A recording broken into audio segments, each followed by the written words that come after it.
Trending में चल रही है। इमरान खान साहब की सिग्नेचर बहुत लंबे अरसे बाद आवाम को, लोगों को देखने को मिले हैं। आज फिर नए सिग्नेचर देखने को मिले हैं, यानी करोड़ों रुपए आप अपने हाथ पे लेके घूम रही हैं इमरान खान के सिग्नेचर। कब नीलामी करने जा रही हैं, कब इसको डोनेट करने जा रही हैं, और क्या इरादा है? शौकत खान को डोनेट करना है या कोई इसको और इरादा है?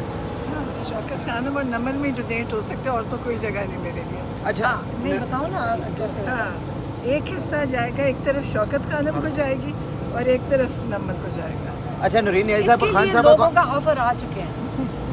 अभी ऑफर आना शुरू हो अच्छा अच्छा, और आना शुरू हो गई। खान साहब को आपने बताया, खान साहब ने कहा है कि आप इसको नीलाम कर दें और जो भी पैसा आता है। हाँ एक सेकेंड मैं बताती हूँ। इनके हाथ के ऊपर प्लस्तर है, ये फैसला करेंगी। नहीं खान साहब यानी जो अमाउंट है इनके हाथ में अभी, मैडम आप ये क्या फैसला कहती हैं करेंगे। वैसे? बोलो, जवाब दूंगी। हाँ जी। ये आधा शौकत खानम के आधा नमल का है।